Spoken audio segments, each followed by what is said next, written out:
కేకే solar installation. మనం material అంతా కూడా కింద దించుకున్నాం. వెండర్స్ ఎవరైనా సరే ఉంటే వారికి స్ట్రక్చర్స్ కావాలన్నా, డైరెక్ట్గా కిట్స్ కావాలన్నా మనం సప్లై చేస్తాం. ఇదిగోండి, ఇది వచ్చి బేస్మెంట్. కింద ఏవైతే లెగ్స్ ఉన్నాయో ఈ లెగ్స్ని మనం 2 inches జిఏ స్ట్రక్చర్తో మనం ఇస్తున్నాం. 1.8 kg హెవీ స్ట్రక్చర్.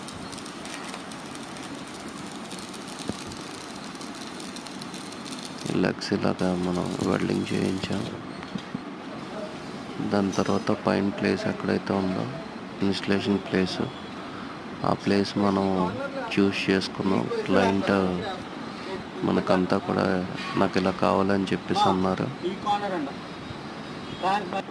వాళ్ళకి ఏ విధంగా కావాలో ఆ విధంగా లెగ్స్ ఇలాగ మనం ఫిక్స్ చేసాం. లెగ్స్ ఫిక్స్ చేసిన తర్వాత సైడ్ రైలింగ్స్ కట్ చేయించుకొని ఈ సైడ్ రైలింగ్స్ అన్నీ కూడా మనకు మేడ మీద షిఫ్ట్ చేసుకున్నాం. ఈ విధంగా బేస్మెంట్ వేసాం.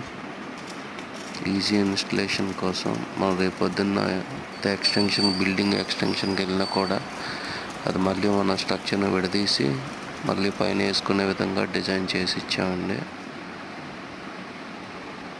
ఈ విధంగా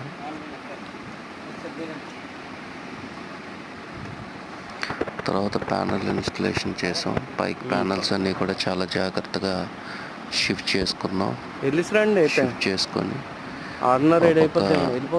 మా వెల్డర్స్ వీళ్ళు అందరూ కూడా స్ట్రక్చర్ని పూర్తిగా కంప్లీట్ చేశారు.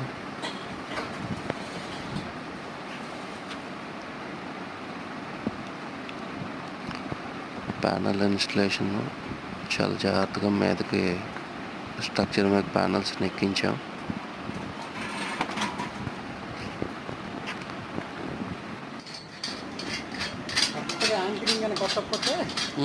లేడీస్ లేమన్స్ కూడా చాలా ఈజీగా బిగించుకునేలాగా స్ట్రక్చర్ డిజైన్ చేయించాం.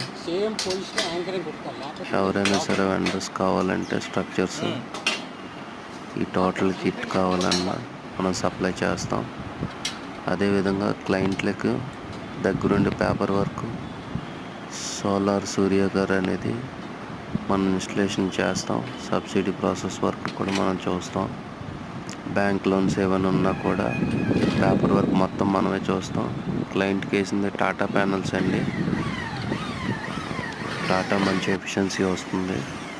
ఎందుకంటే ఈ విధంగా పూర్తిగా మనకి ప్యానల్ అనేది